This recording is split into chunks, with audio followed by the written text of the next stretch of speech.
You're listening to In Healthy Company with Dr. Tim Stevenson. In this podcast, we're all about mental health and general well-being. We'll be interviewing guests and providing a safe space for them to discuss any mental health issues. For me, holistic health is far more than just not being sick. Please remember we're unable to give health advice on an individual basis. However, please do feel free to email us with your issues at wellbeing@thehealthycompany.com. and we may deal with them on the show. Thank you for joining me today.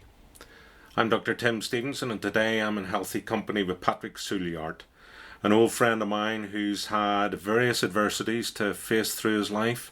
He's had cerebral palsy, but as one of his books says, he has cerebral palsy, but he demonstrates how to laugh in the face of adversity. Patrick's such an amazing guy. I've known for nearly 30 years. And he and I both thought that it would be helpful for other people to hear just exactly how he not only faced his disabilities and the problems that presented, but also how he overcame them and how he has come to where he is today. I hope you enjoy our chat. I certainly did. Patrick's an old friend of mine who I first met, and he won't mind me saying this, whenever I was a doctor, and Patrick was having some horrendous operations to help deal with some of his cerebral palsy problems. But the other lovely thing is Patrick and I have always been really close because we have the same birthday, 21st of November, in case any of you want to send us cards. So Patrick, Patrick, I've known for nearly 30 years now. He doesn't let anything hold him back. He's written 2 books, and we'll talk about those in a minute. He's totally independent in his life, despite cerebral palsy that has affected him, obviously, all his life. But he's come through it all. Patrick, rather than me waffling on, lovely to talk to you. Hello, it's great to be here with you. Oh, no, Patrick, it's an honour, and you and I, we only see each other 2 or 3 times a year, bump into each other in places, but it's just great to find out what you've been doing. I remember one day going up on the train or coming back from London, and you'd just been producing some radio programme, and we were chatting away on the train. It was great. Yeah. Loved it. Yeah. So tell me a wee bit about what you've been doing recently, Patrick, because you've been writing your books, and you've also, I've noticed a significant change in you because of the way you've been meditating, and tell me a wee bit about that. Well, it's quite funny because I think about 8 years ago I was investing in property, and I was getting really frustrated and stressed with it, and I knew someone who meditated, and he said to me, "You want to come to ascension meditation?" So it all started there really.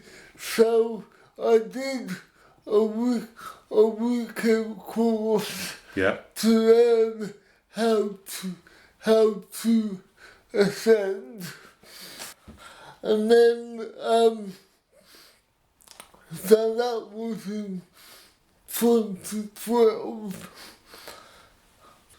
So that was an Olympic effort there. 2012, do you like the wee pun there, Patrick? Yeah. No, very good. Thank you. I love it. I have to explain my jokes to No, everybody. that's great. So I was a member of a group in Brighton. Yes. who meet up every week Yeah. to ascend Yeah. and to share our experiences of ascension.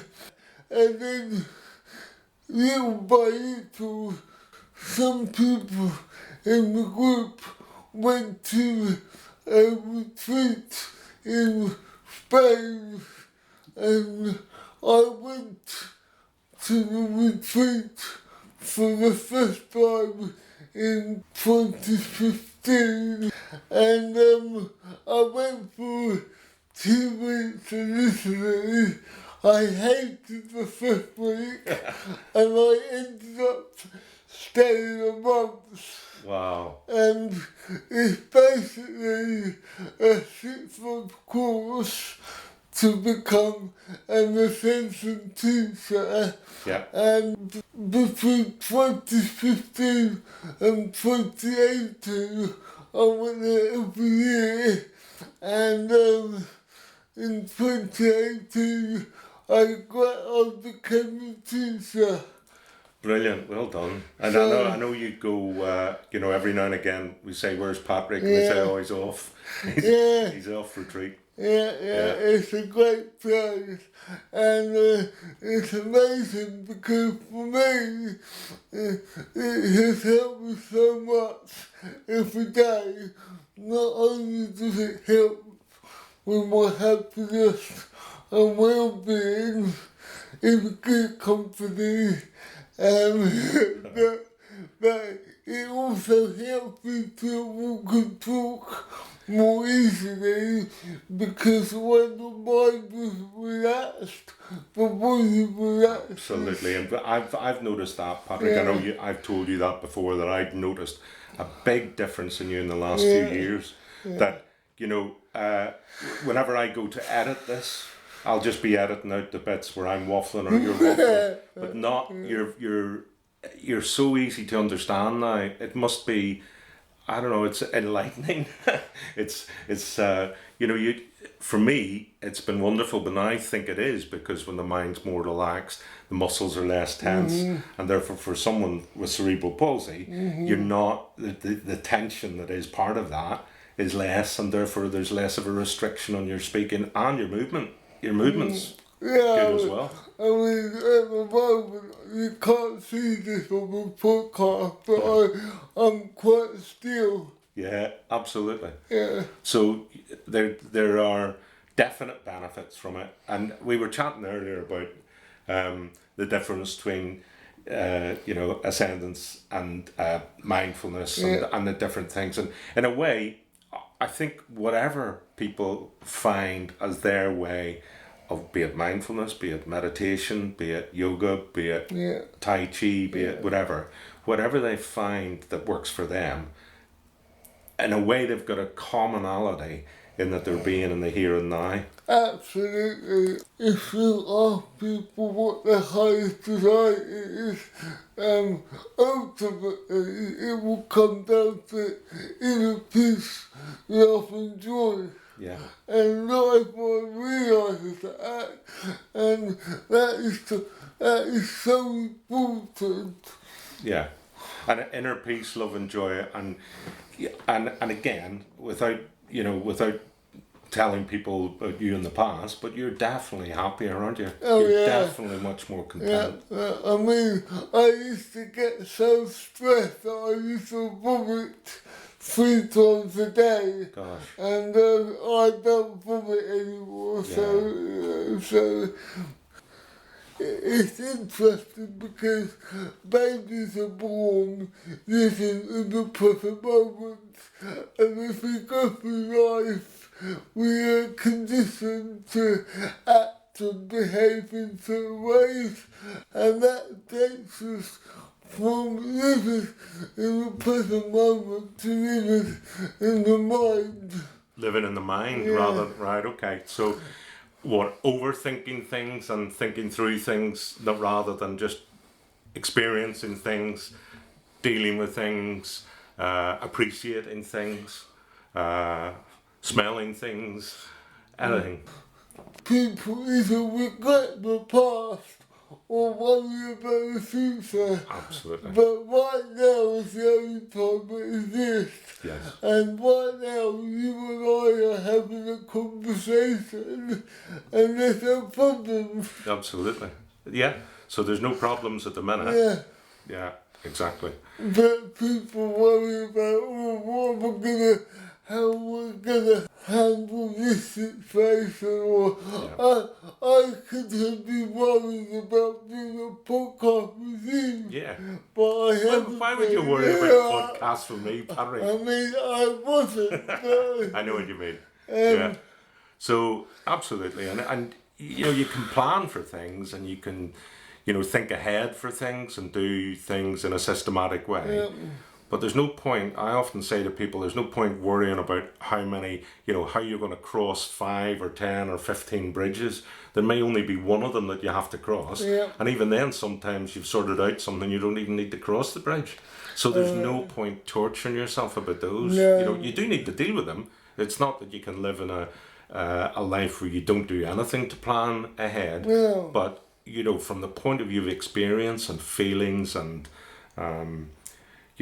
worries, shouldn't worry about the present. Deal with the present. That's what I often say to people. Don't worry about what you're going to do tomorrow. Deal with it when you get there. At any given moment, towards it in the mind or in the present moment, and with ascension, it's about observing your thoughts rather than identifying yourself with them. Identifying yourself with the thoughts. Yeah.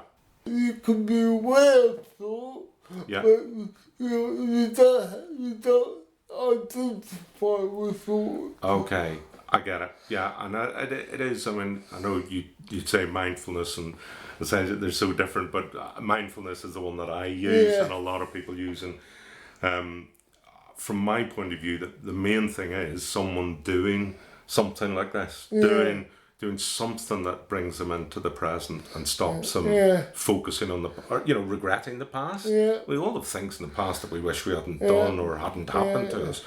But, they shouldn't shape our future is the way I feel.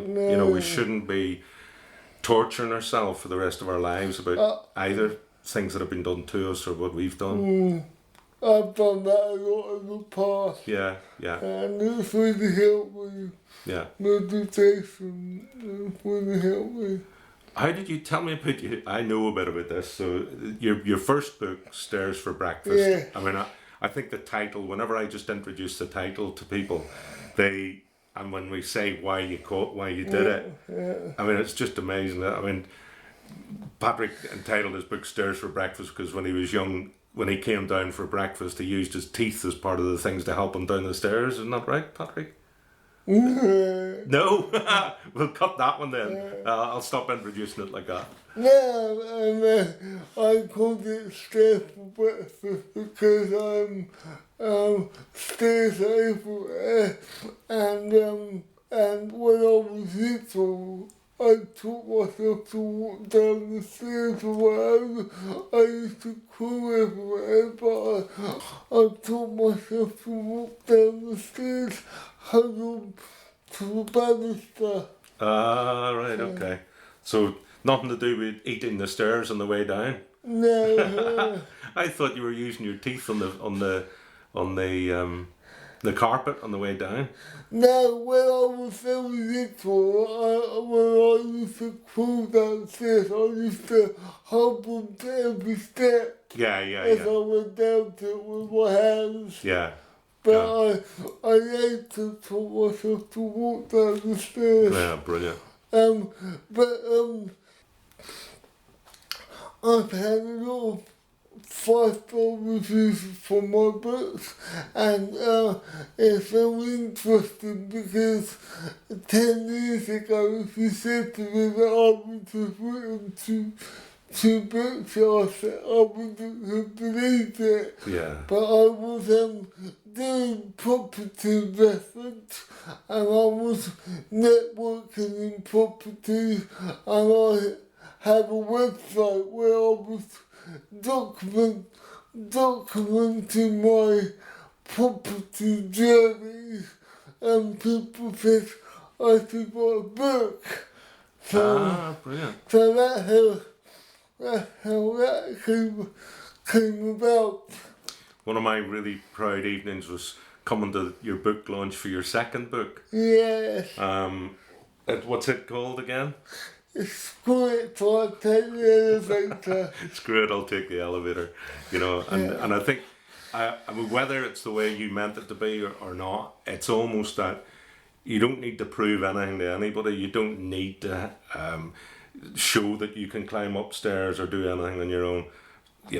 you've proved all that. You don't need that anymore. And so screw it. I'll take the elevator. It was good. But what's it about? What's the book about? It's about my life. It's about how you can overcome adversity. And writing the book itself was overcoming adversity. Absolutely. Because I typed it with one finger. Oh my goodness. And the way I went about that was before I wrote each chapter, I wrote a bullet point list of what I wanted to cover, and as I wrote each point, I crossed off the list, and I went like that through the whole book. Wow. So it was very methodical, and when I had crossed each point off, I had a great sense of achievement when I finished each chapter. Well, if you were typing it with one finger, it's to say it's labour intensive. And I think when you're typing with one finger, it's slow in a way. Your thoughts. It's important to get your bullet points down so that you don't forget some of the things. Absolutely. Yeah. And it's interesting because I planned to write one book, but I wrote over 200 sample words. Yeah. So I cut it into 2 books. Wow. It took me 15 months. 15 months? And I was so focused. Yeah. I wrote every day. And Patrick, just as I'm sitting here, I'm thinking, right, what would I want, or what would you want to come out of this podcast? And I suppose what I want is how your journey can help people who don't have some of your disabilities, and how people with some of your disabilities would be helped by your journey. Do you know what I mean? Because we're not just whenever I see you, I don't see disability anymore. When I was a doctor, I was thinking, how do we deal with this? And now I see Patrick, which sounds really patronising, but that's the way it was. And so maybe I don't know whether it would help some people to think of how they would observe you. The words I'm trying to think of is, what do you think people think? And how would people think of you? And then thinking about also people with disabilities, how they would relate to what you're dealing with here. The reason I wrote my books and the reason for my being is because I want to help people and I want to make a difference in the world. And I say to people, it doesn't matter what your circumstances is, you can overcome anything if you've got the determination and the self-belief to do it. Absolutely. And the persistence. And you can do anything, it's about desire. Yeah. And ascension has helped me.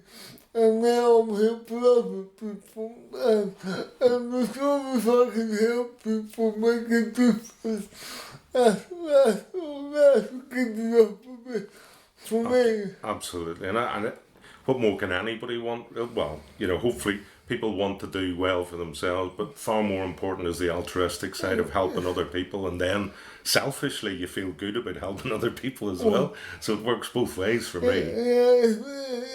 It's not selfish, I don't think. It's human nature. We're on this planet for a limited amount of time, is trying to do the best we can and have fun in the process. Yeah, and I also think that it's so important that I think when we listen to social media, or you see some Facebook chat or something, you often get quite negative feelings from those.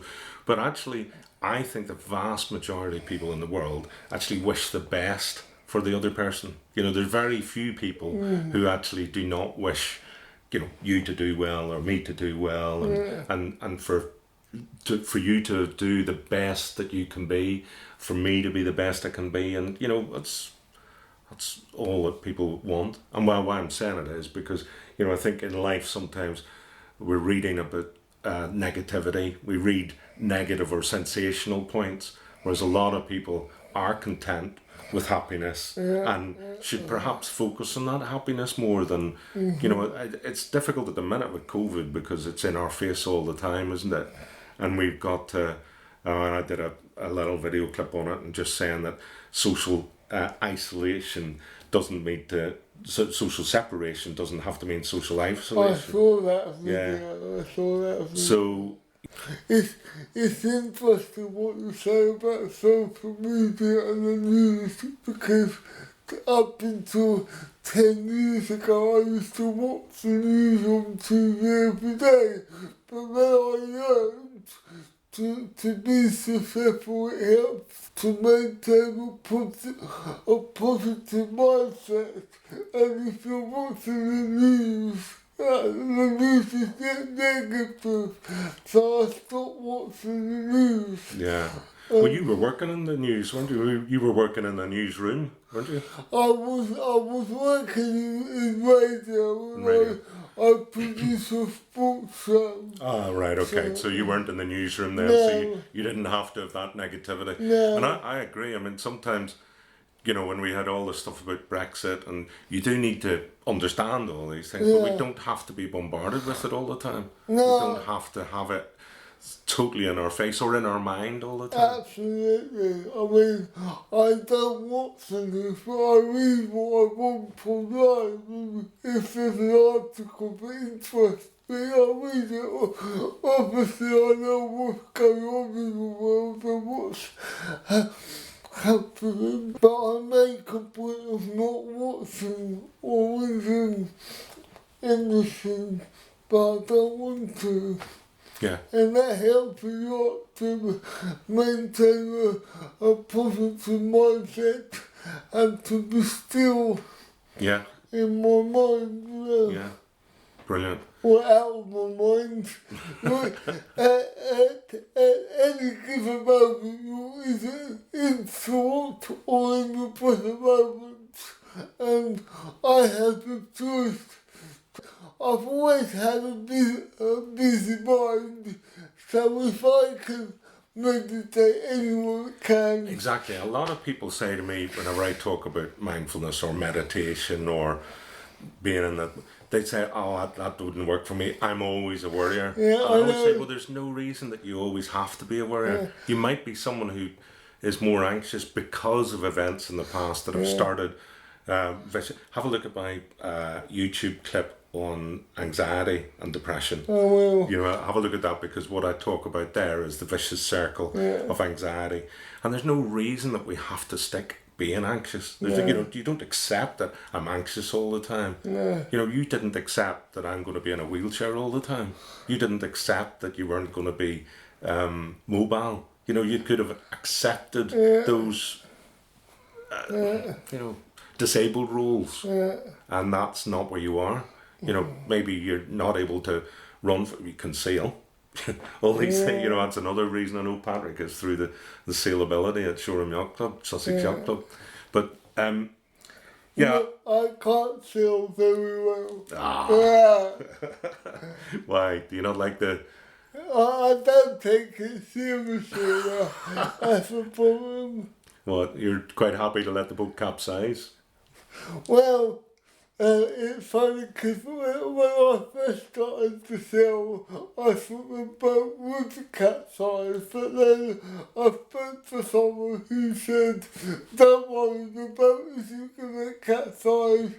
She said that she has sailed for 7 years and never capsized the boat. So from that moment on, I understood that the boat would not capsize, so I can tilt it as much as I can and it won't capsize. Well, I want you to tell my wife Jackie that, because even though my boat's 40 foot long, it's got a 6 foot keel, she still thinks it's going to capsize, so Patrick, it's been an absolute pleasure talking to you, and I think another amazing thing is that you're going to be doing the editing of this, and the finished article is going to be your finished article, and it's always a delight talking to you. And you and I have spoken about a podcast from a couple of years now. Forgot about. What are you planning? Oh yes, yes, I'm planning to walk up Snowdon next year. It's gonna take 7 kilometres, and I'm gonna do it over 7 days. 7 kilometres over 7 days, and Patrick's training at the minute, and he's asked me to go with him. And I've got a good excuse now. I've got a new hip and a bad back. But that's not a bad back, it's a good back now. So actually I don't have an excuse. Yeah. So I'll come with you. So the walk up Snowdon at the moment is a bit up in the air. Yeah. Because of the COVID situation. But walking up Snowdon is definitely up in the air. yeah. And I only agreed to do it as long as we could come back down on the train. Yeah. Yeah. So, thank you so much for your time, Tim. No, Patrick, it's an honour and a privilege and a pleasure. Well, likewise. Yeah, thank you very much. Thank you. I really enjoyed that conversation. It's just amazing when you think that Patrick typed those 2 books with one finger. And just, Patrick hasn't been restrained by anything there. It's part of the reason for his being. He enlightens us in so many ways. And we should sometimes just take time, take a step back and just be in the now and just acknowledge to yourself that your life can have meaning and that you can be meaningful and have a meaningful existence. Anyway, Patrick, I enjoyed that totally, and I hope everyone that's listening has enjoyed this. And please have a look at Patrick's website, stairsforbreakfast.com. Absolutely inspiring. Thanks again for listening and being in healthy company with Dr. Tim Stevenson. You can find out much more at my website, thehealthycompany.com. If there are any areas of health and well-being that you would like us to explore in future podcasts, or you have any feedback, then please do email me at wellbeing@thehealthycompany.com. Thanks for listening and see you next time.